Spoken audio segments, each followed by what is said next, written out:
nytkään. Eli te olette kanttori.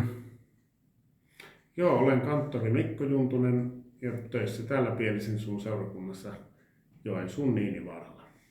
Montako vuotta olette työskennellyt Niinivaaralla? No, tasan noin 10 vuotta nyt marraskuun alussa tuli täyteen. Missä olette ollut aikaisemmin maassa töissä? No, Nurmeksen seurakunnassa suunnilleen saman pituisen jakson kuin nyt täällä ja sitten tietysti opiskeluaikana tämmöisiä pieniä tuurauskeikkoja ja kesätöitä. Mitä kanttorin työ pitää sisällään? No, tietysti ensimmäisenä varmasti tulee kaikille mieleen soittaminen ja laulaminen. Seurakunnan erilaiset tilaisuudet, tärkeimpinä on tietysti jumalanpalvelukset, messut, sitten kirkolliset toimitukset, häät, hautajaiset. Sitten on erilaiset musiikkiryhmät, joiden kanssa sitten valmistetaan musiikkia näihin tilaisuuksiin. Että nyt kun esimerkiksi tulevana sunnuntaina lauletaan Hosianna on ensimmäinen adventtisunnuntai, niin sitten kuorot ja niin aikuiset kuin lapset niin sitten ovat valmistaneet musiikkia ja sitä sitten lauletaan ja soitetaan messussa. Voiko kenestä tahansa tulla kanttori-urkuri? No kanttori-urkuri voi tulla sellaisesta, jolla on niin kuin harrastuneisuus musiikkiin. Ja esimerkiksi itse olen harrastanut pianonsoittoa ihan lapsesta asti. Että sanotaan, että silloin kun on vaikka lukio päättymässä niin ei voi sitten niin kuin 20-vuotiaana päättää, että no minäpäs lähden nyt kanttoriksi. Koska 20-vuotiaaksi mennessä on pitänyt hankkia jo taito soittaa koskettimia ja olla tämmöinen perustason musiikkiosaaminen niin kuin hanskassa, että voi lähteä ammattiopintoihin. Missä näitä kanttoreita koulutetaan? No, kanttoreita koulutetaan tätä nykyään Helsingissä, Kuopiossa ja Oulussa. Ja Sibelius Akatemia, joka on nyt osa tietysti taideyliopistoa, niin sillä on osastot Helsingissä ja Kuopiossa. Siellä valmistuu musiikinmaistereita, jotka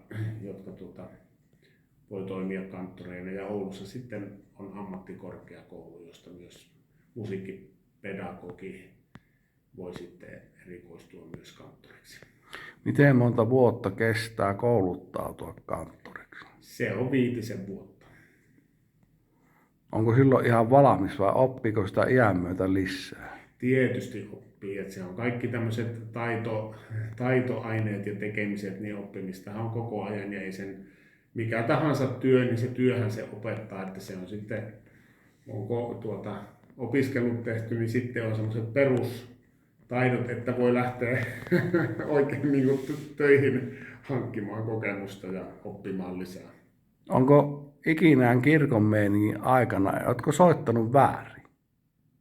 Tietysti, joo. Totta kai huteja tulee ja menee paperit sekaisin ja järjestyksessä, että eihän semmoista, eihän se ole niinku virhe. Se virheettömyyden vaatimus ei niinku tässä käytännön elämässä useinkaan ole se niinku tavoite. Että sit jos niinku muusikkona, niin sanotaan, jos niin kuin levyttää, että on tarkoitus pistää talteen musiikkia, jota pitkään vielä myöhemmin kuulemme, niin sit olisi hyvä pystyä soittamaan ihan virheettömästi, mutta eipä oikeastaan muuten. Tunnetteko esimerkiksi muita kanttoreita tätä Joensuusta? Joo, kyllähän me tehdään yhteistyötä tässä kaupungin alueella ja kyllähän koko Pohjois-Karjalan kanttorit jollakin tavalla tietävät toisensa. Ja Suomessa taitaa olla tuommoinen 800-900 kanttorin virkaa, että onhan joitakin valtakunnallisiakin kokoontumisia ja sitten kun on näitä opiskelupaikkoja sen verran harvassa, että kyllähän siellä on niin kuin tuttuja kanttoreita ympäri Suomen. Tunnetteko Pasi Mustosen esimerkiksi? Missä päin hän on? En tiedä, mutta on erittäin hyvä kanttori ja laulaja. On meillä oopperalaulaja kaiken lisäksi. No en ainakaan henkilökohtaisesti tunne, että on voinut nimen kuulla, mutta ei kuulu minun tuttuihin. Olisitteko loukkaantunut, jos Pasi Mustonen esimerkiksi kututtaisi tänne niin esiintymään? No, enhän minä tietystikään lähtökohtaisesti mistään loukkaan, mutta se pitää sitten, jos on seurakuntaa tulossa joku esiintymään, niin sitten tietysti sovittava, että millä periaatteella ja että ainahan kysyä ja neuvotella voi. Okei. Nyt tämä Pasi Mustonen on erittäin hyvä. Se YouTubesta löytyy sillä nimellä. Ja Ville Kinnunen on toinen, se on vaan oopperalaulaja. Laulaa näitä virsiä ja Sionin virsiä ja tämmöisiä. Kuuntelen paljon itse muun muassa. Mitenkä niin hautajaiset ja häät eroavat niin kanttorin toiminnassa? No tietysti tässä käytännön arjessa niin häitähän soitetaan aina vain harvemmin ja nehän on pääsääntöisesti siellä kesäaikana, että jos vaikka vuodessa soittaa 60 siunaustilaisuudessa, niin jos vihkitilaisuuksia voi olla vaikkapa se minun tapauksessa esimerkiksi se 10. Että se suhde on tätä, että hautajaisia soitetaan tietysti moninkertaisesti ja siellähän tietysti tunnelma on ihan toinen, että omaiset saattelevat läheistään ja sitten taas ollaan niin kuin rakkauden juhlassa avioliittoon vihkimisessä. Tuleeko kanttorilla tippalinssi hautajaisissa? Kyllä se joskus tulee. Tietysti ne on aina, jokainen tilaisuus on niistä erilainen ja sehän tekee siitä myös tavallaan mielenkiintoisen ja semmoisen niin kuin haasteellisen työn, että sitten jos siinä vainajan tarinassa on jotakin, joka koskettaa itseä tai se on ollut jotenkin erityisen traaginen tapaus tai muuta, niin silloin totta kai se liikuttaa myös kanttoria. No, entäs häissä, onko sitten iloisempi mieli? Totta kai. Kyllä. Jututaanko yleensä kanttori sitten hääjuhlaan mukaan? Harvemmin nykyään, että sitten jos on pariskunta jollakin tavalla tuttu tai että on joku muukin linkki siihen hääpariin tai siihen sukuun, niin siinä tapauksessa, mutta harvoin ihan noin niin kuin kanttorina. Kyllä. No entäs mikä tässä Pielisen suun seurakunnasta erityisesti viehättää sinua? No täällä on hyvä työporukka, jonka kanssa tehdä töitä ja semmoinen hyvä ilmapiiri niin kuin työyhteisössä ja seurakuntalaiset myös mukavia ja kanttorin kannalta niin tämä seurakunta on semmoinen laulavainen ja musiikkia rakastava seurakunta, että tämä on oivallinen paikka tehdä työtä. Onko Pielisen suussa kuoroa? Joo, täällä minä johdan enemmänkin tämmöisiä pieniä niin kuin musiikkiryhmiä tai lauluyhtyeitä, että sitten kollegallani hän on erikoistunut lapsiin ja nuoriin, että sitten on kaiken ikäiset pääsevät kyllä laulamaan ja soittamaan. No millä tavalla esimerkiksi eroaa se, että kun ohjaa lapsia tai ohjaa esimerkiksi rippikoululaisia? No lapsethan on tietysti vielä silleen niin kuin avoimia ja heillä puuttuu monet semmoiset suodattimet, joita sitten jo tämmöinen teini-ikäinen niin kuin tarkkailee ja tietysti teini-ikäisellä on sitten omassa elämässä menossa niin kuin semmoinen kasvamisen prosessi, että siinä jo sitten kysymykset on heidän elämässään erilaiset ja tietysti sitten teini-ikäiset jo haastavat aikuista eri tavalla kuin lapset. Eli lapsille on mukavampi soittaa, niinkö? No ei sitä ehkä voi ihan tälleen yhtä mukavahan soittaa, mutta sitä ajattelin, että jos on niin kuin vaikkapa rippikouluryhmä, jolle opettaa asioita tai sitten lapsiryhmä, jolle opettaa musiikkia, niin silleen tavallaan se on erilaista. Onnistuuko kanttorilta, jos lätketään vaikka Bachin nuotit, jotka ei ikinä soittanut, niin meneekö se tuosta urkuja ihan tuosta vaan? kyllähän lähes kaikkea musiikkia pitää niin kuin harjoitella, että eihän se, onhan tietysti Bachillakin niin tavallaan yksinkertaisia kappaleita, että jotakin neliäänisiä semmoisia peruskoraaleja voi soittaa, mutta kyllähän vaikkapa nyt ulkomusiikki, niin onhan se niin haasteellista moni, että eihän sitä suoraan nuotista soiteta. Että sitten tietysti tämmöiset seurakuntavirret ja muut, jotka on niin kuin läpi silleen monet tuttuja, että virsikirjan kyllä voi avata ja lähteä laulamaan ja soittamaan tuosta vaan.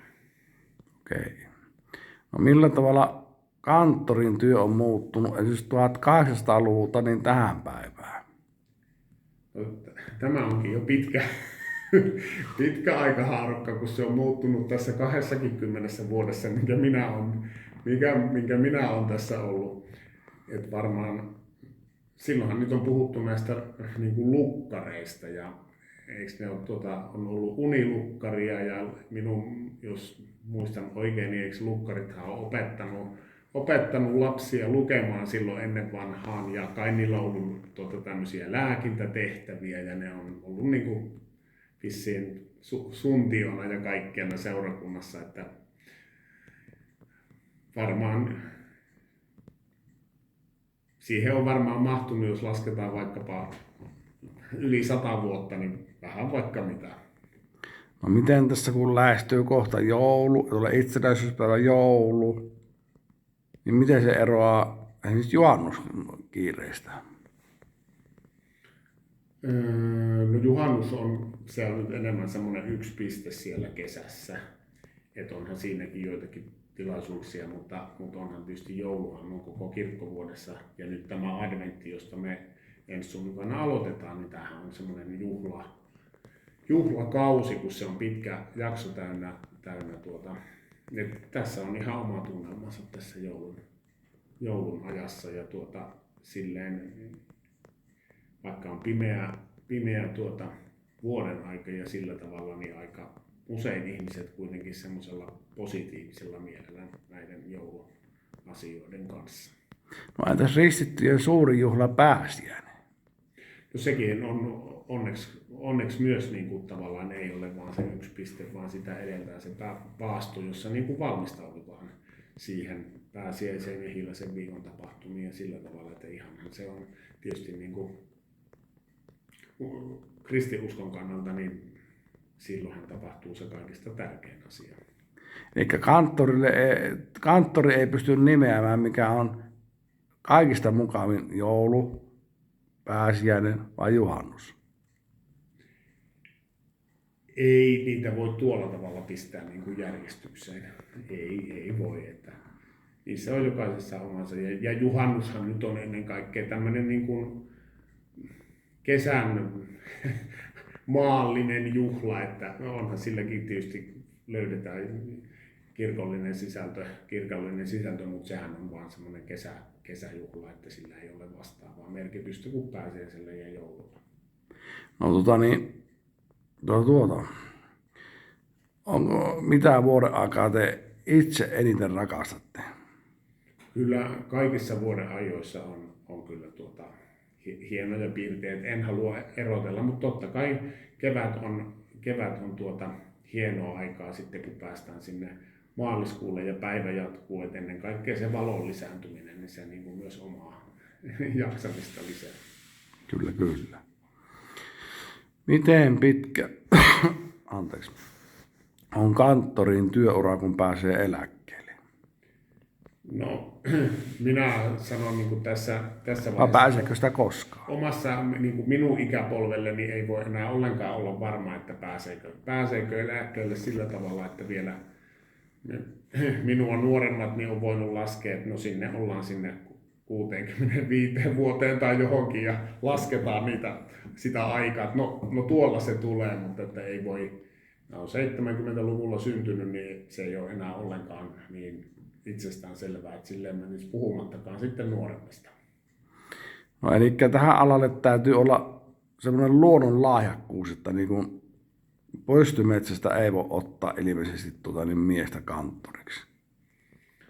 Niin, no muusikkoudessa tietysti on se tietty semmoinen peruslahjakkuus tietysti pitää olla olemassa, mutta onhan se, sitten se taitohan on pitkälti niin kuin harjoittelun tulosta kyllä, mutta että niin kuin pitää olla harjoittanut musiikkia jo paljon ennen kuin voi lähteä niin kuin opiskelemaan kanttoriksi, näinhän se menee. Kyllä, kyllä. Ja olette ollut tyytyväinen työhönne. Kyllä, näin voi sanoa. Mikä olisi, jos ette olisi kanttori? No todennäköisesti olisi jollakin teknistieteellisellä alalla joku tämmöinen, mun veli on tämmöisellä insinöörialalla, että varmaan jotakin sen tyyppistä tekisin sitten minäkin. Mutta ilmeisesti ja ilmeisesti näkee, että te ette ole katunut päivääkään, että ryhtyitte kanttoriksi. No siis silloin niin kuin opiskeluaikana, niin silloin on ollut tietysti jaksoja, että olen epäillyt sitä, että olenko valinnut oikein, että olisiko pitänyt tehdä jotakin toista juttua, mutta sitten kun tähän työhön niin kuin ryhtyy ja sitä on tehnyt vuosia, niin sitten tämä on kyllä silleen, nyt tietää, että tämä on se oma juttu ja toisaalta niin eipä nyt ole koulutusta tai pätevyyttä mitään muutakaan tässä vaiheessa tehdä, että sitten jos syystä tai toisesta tätä hommaa ei voisi tehdä, sitten pitäisi miettiä alusta, että mikä olisi se uusi ammatti tai tehtävä sitten, että semmoista ei ole valmiina olemassa. Monihan tänä päivänä niitä ammatteja ja koulutuksia on monia, että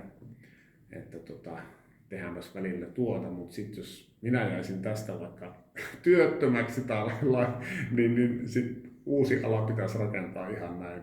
Voiko kanttori jäädä työttömäksi? Kyllä, kai se voi ihan siinä, kun muu tietysti jos on kanttorin virassa, niin se ei pääty ihan niin helposti kuin jossakin pienessä yksityisessä yrityksessä, mutta tällä hetkellä vielä varsinkin, jos on valmis niin kuin lähtemään töihin niin kuin pienille paikkakunnille ja semmoisiin vähän sivulle niin kuin näistä vilkkaista paikoista, niin kyllä nyt töitä kanttorille on. Joo. Miten rohkaisitte sitä semmoista nuorta, anteeksi ryhittä, joka on harkitsemassa alalle, mutta ei ole varma, että uskaltaako ryhtyä sille?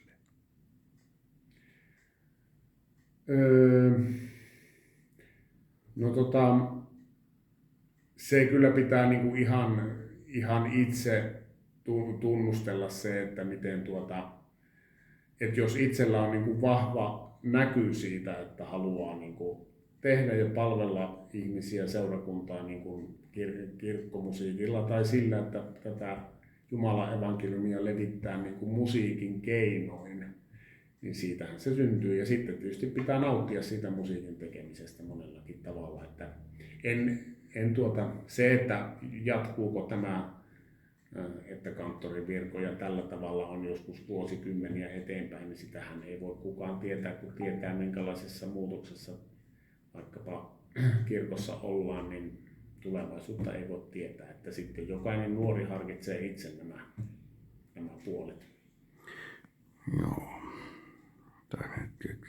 Mitä tähän loppuun, niin jos saatte kehua tätä Pielisen sun kerkkoa, niin nyt antakaa mennä ihan kaikki. No, kirkkoa.